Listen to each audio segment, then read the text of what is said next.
Buenos días, yo les voy a hablar un poco sobre lo que es la atención y las imágenes mentales. Vamos a comenzar con una breve idea de lo que es la atención y lo que es la conciencia. Primero, el concepto de atención implica que de alguna forma concentramos un foco mental en cierta estimulación aferente sensitiva, programas motores, memorias o representaciones internas. Este foco mental podría ser inconsciente, ya que no tenemos conciencia del proceso. O también podría ser consciente, como cuando buscamos en nuestra memoria el nombre de alguien. El desarrollo del lenguaje debe aumentar la probabilidad de la atención consciente, pero es poco probable que todo el procesamiento consciente sea verbal. La esencia del proceso es que a medida que aumentan las capacidades sensitivo-motoras, también lo hacen los procesos de atención y conciencia. En términos más amplios, la conciencia es en principio un sinónimo de estar advertido de uno mismo. La clara explicación es que la conciencia no es un fenómeno atómico, sino más bien es un aumento evolutivo gradual de la conciencia, que esto se correlaciona con la posibilidad de organizar las capacidades sensitivo-motoras. La atención. El concepto de atención tiene una historia irregular en psicología. Los periodos en los que se aceptaba simplemente que los procesos atencionales estaban presentes contrastan con aquellos periodos en los que se rechazó la necesidad de sistemas atencionales no específicos. Por ejemplo, desde el punto de vista conductista, esto sostenía que es posible una explicación completa del comportamiento en términos estrictamente fisiológicos, sin necesidad de hacer ninguna referencia a conceptos cognitivos como atención e incluso conciencia. La aparición de la ciencia cognitiva condujo a una reevaluación de esta perspectiva. Los investigadores de ciencias cognitivas y neurociencia han vuelto a la posición adaptada inicialmente por William James, en la que decía: todos saben lo que es la atención. Es la toma de posesión por la mente, de forma clara y vívida, de uno de los que parecen varios objetos o vías de pensamiento simultáneamente posibles. El interés ha sido menor en torno a la atención motora. Esto podría definirse como el proceso de seleccionar comportamientos. Ciertos comportamientos pueden tener lugar con poca o ninguna atención concentrada, mientras que otros son sumamente sensibles a la centración de atención. Procesamiento automático frente al procesamiento consciente. Un de acuerdo en psicología cognitiva es que ciertos procesamientos pueden tener lugar con poca o ninguna atención centrada, mientras que otros son sumamente sensibles a la centración de atención, como ya lo mencioné anteriormente. Involuntariamente, sin conocimiento consciente y sin producir interferencias sobre las actividades simultáneas. El proceso automático puede ser una propiedad innata de la forma en que se procesa la información sensorial o puede producirse mediante un amplio entrenamiento. Las operaciones no son automáticas, han sido denominadas con diversos términos, tales como controladas, con esfuerzos, atentas y conscientes. Las operaciones conscientes difieren fundamentalmente del procesamiento automático, que requiere de una atención concentrada. Una forma de ver la diferencia es considerar los procesos automáticos como un proceso de abajo hacia arriba y los procesos conscientes como un proceso de arriba hacia abajo. Por ejemplo, una persona que se detiene ante una luz roja es un ejemplo de un procesamiento de abajo hacia arriba, mientras que una persona que busca activamente una calle por donde girar es un ejemplo de procesamiento de arriba hacia abajo. Recuerda que anteriormente les explicaba sobre el procesamiento de abajo hacia arriba, que es aquel que está impulsado por los datos, es decir, que se basa casi exclusivamente en la información del estímulo que se está procesando y que se está procesando en la memoria. Por el contrario, el procesamiento de arriba hacia abajo se impulsa conceptualmente, es decir, se basa en el uso de información que ya estaba en la memoria y que incluye cualquier expectativa que pueda existir en relación con la tarea. puede presumir razonablemente que el procesamiento automático y el procesamiento consciente requieren por lo menos algunos circuitos corticales diferentes.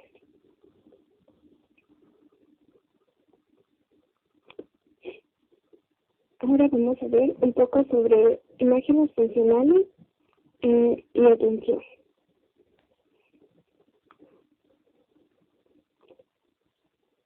Y bueno, una forma de comenzar nuestra búsqueda de las correlaciones nerviosas de la atención en los seres humanos es observar los procesos atencionales en el sistema visual que son paralelos a los ya estudiados con los humanos. En el experimento, esta tarea requería que los sujetos mantuvieran la atención fija en el cuadro superior y que hicieran una de las dos cosas. O bien desplazar la atención a medida que se movía una luz de un cuadro al siguiente a través de la hilera, o también mantener la atención fija en el cuadro central e ignorar los movimientos de luz. Los resultados fueron claros. En relación con la tarea de atención fija, la atención a la luz en movimiento aumentó la activación en la corteza parietal posterior. Además, si la luz en movimiento se presentaba en el campo visual izquierdo, solo se observaba en la corteza parietal derecha. En cambio, si la luz se presentaba en el campo visual derecho, se activaban tanto la corteza parietal izquierda como la derecha. En otras palabras, la corteza parietal derecha se activaba cuando el estímulo se hallaba en el campo visual izquierdo o cuando el campo visual derecho, pero la corteza parietal izquierda se activaba solo cuando el estímulo estaba en el campo visual contralateral, es decir, el derecho. Ahora, las redes de atención. Recapitulemos todo lo que ya hemos visto para poder concretar nuestras observaciones. El objetivo es construir mentalmente algo que podamos comprender tanto la atención como las imágenes. Entonces, la evidencia electrofisiológica obtenida en monos muestra que cuatro mecanismos atencionales diferentes. Primero, un mecanismo en la corteza parietal aumenta la atención espacial. Segundo, uno en la corteza visual y temporal posterior selecciona características de los objetos. Y tercero, uno en la región temporal inferior selecciona los objetos propiamente dichos. Y el último es que uno en los campos visuales frontales selecciona movimientos. Estudios con PET, que significa tomografía por emisión de positrones, muestran resultados paralelos en los seres humanos. Los resultados de muchos estudios revelan que hay regiones del lóbulo frontal que también se activan durante la selección de respuestas. En particular, existe activación de la corteza celular anterior en las tareas de atención dividida y en las áreas que requieren selección de respuestas o generación de verbos. Existe también una activación de las regiones premotora y prefrontal en tareas específicas. En los estudios con PET realizados durante tareas de generación de verbos, los investigadores observaron que esta activa la corteza frontal inferior. Foster y Eichler. Su modelo se caracteriza por tener dos focos atencionales. El primero señala un lugar en el mundo para analizar,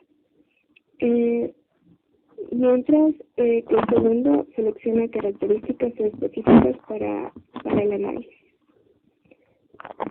Según Foster, cuando buscamos objetos en el mundo, nuestro foco de atención cambia de un lugar a otro, y para que eso suceda, la atención debe desconectarse del objeto de interés en ese momento, pasar a un nuevo objeto y finalmente conectarse con él.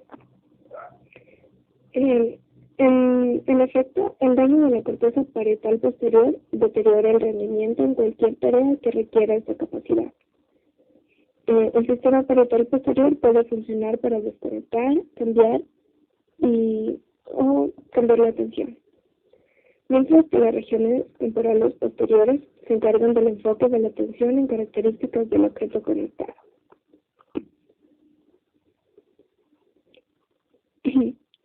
Posner y Peterson. El segundo tipo de sistema atencional, además del de los focos posteriores, se basa en el lóbulo frontal. Posner y Peterson citaron 4 líneas de evidencia de un sistema intencional anterior. Distintos sitios del lóbulo frontal, especialmente del cíngulo anterior, son activos en una diversidad de tareas, entre las que figuran tanto las que implican demandas perceptivas como aquellas que implican la selección de respuestas.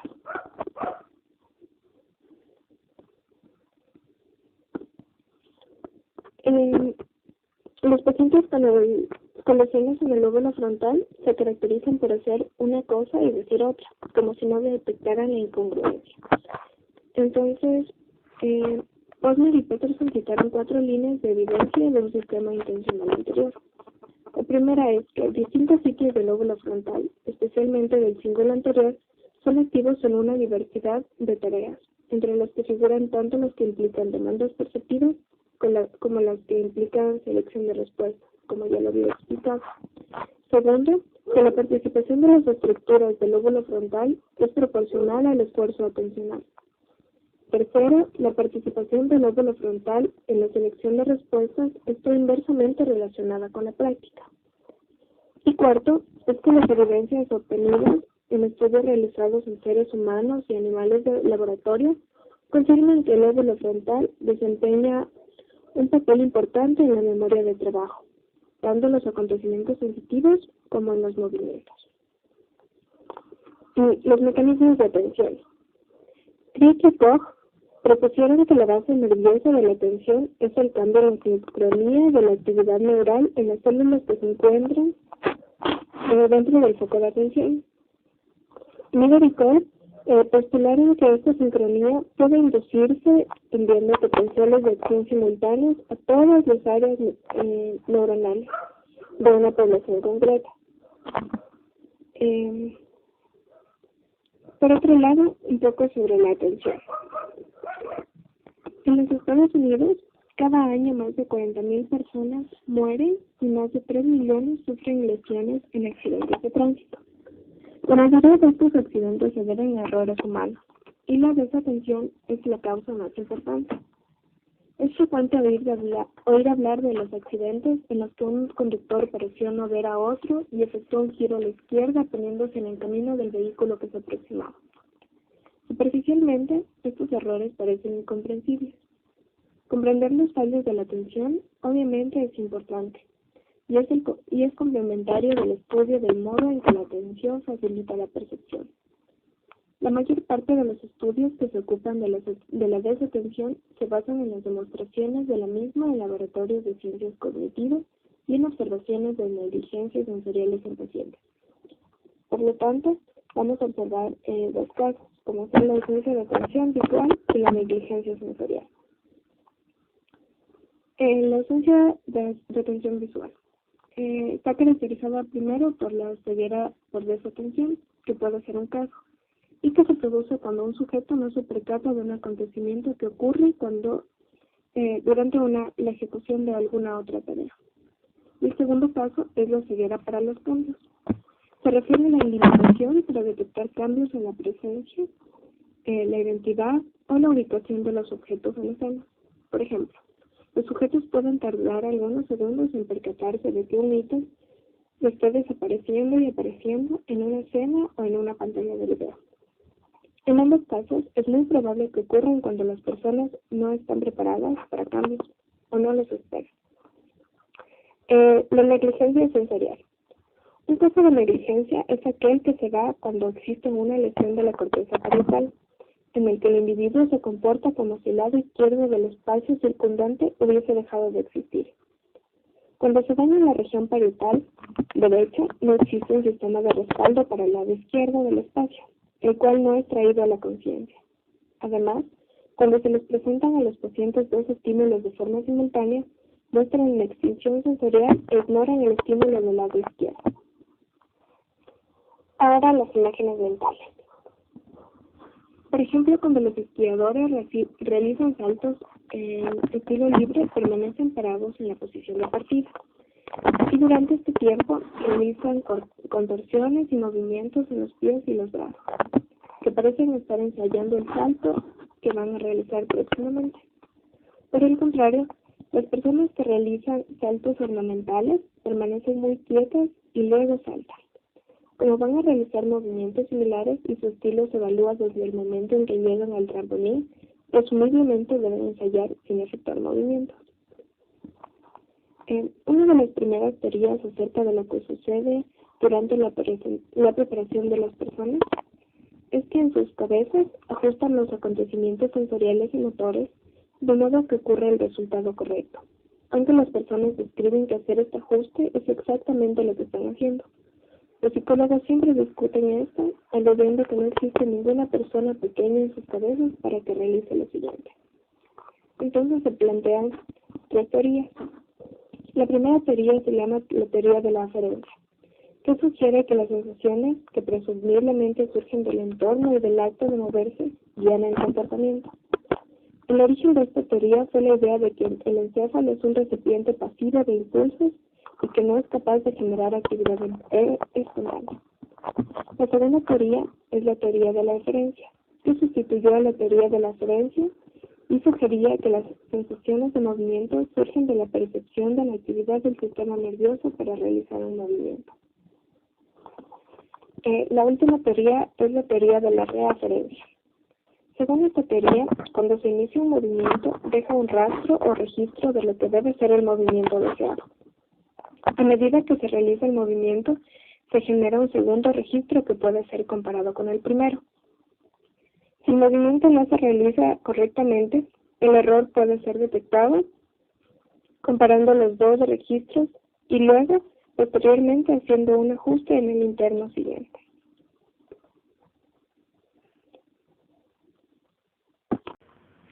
La base neurológica de las imágenes. ¿Dónde se localizan las imágenes mentales? Existen tres probabilidades. La primera es que las mismas estructuras que producen movimientos podrían producir imágenes. La segunda posibilidad es que solo una parte de las estructuras que producen movimientos podrían también producir imágenes.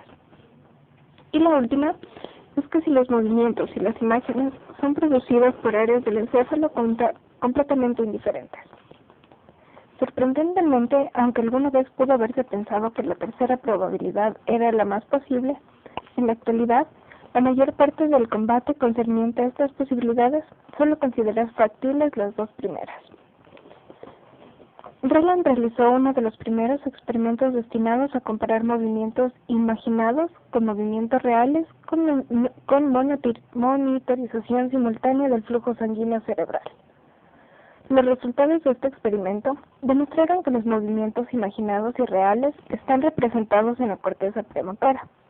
Además, favorecen la segunda posibilidad, que solo una parte de un área que participa en la realización de un movimiento actúa en la formación de imagen de estos movimientos.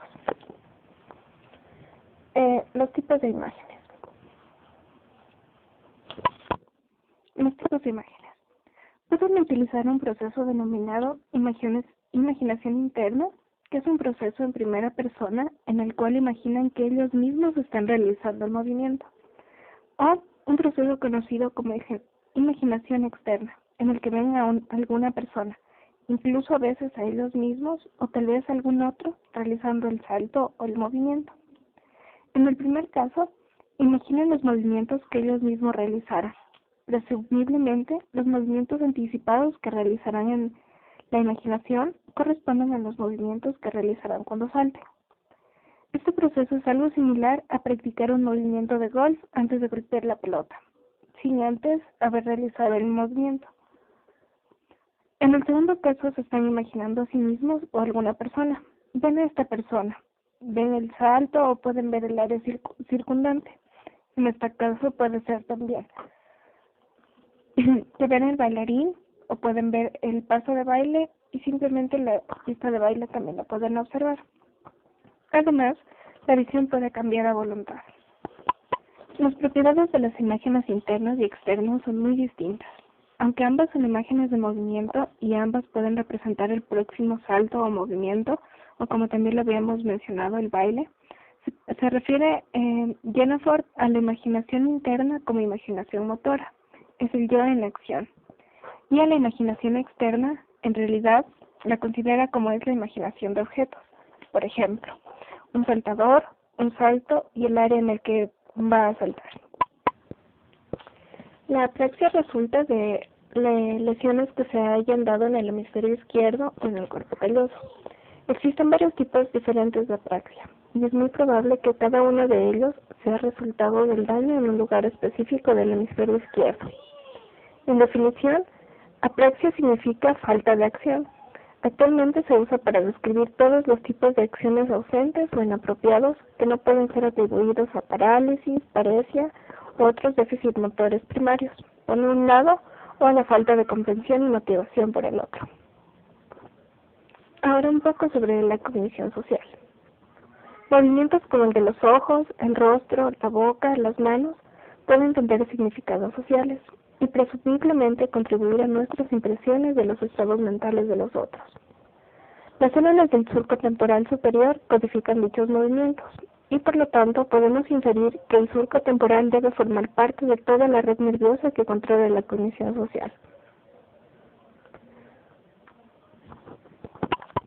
El surco temporal superior está relacionado con la capacidad de un sujeto para detectar la fiabilidad de las personas en función de los rastros que ellas poseen.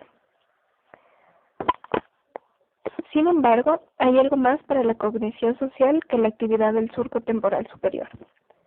El daño de las áreas prefrontales ventrales puede causar cambios en la personalidad caracterizados por el deterioro del juicio mental. La cognición social implica un vasto conjunto de capacidades que permiten que las personas vivan en grupos sociales grandes y complejos.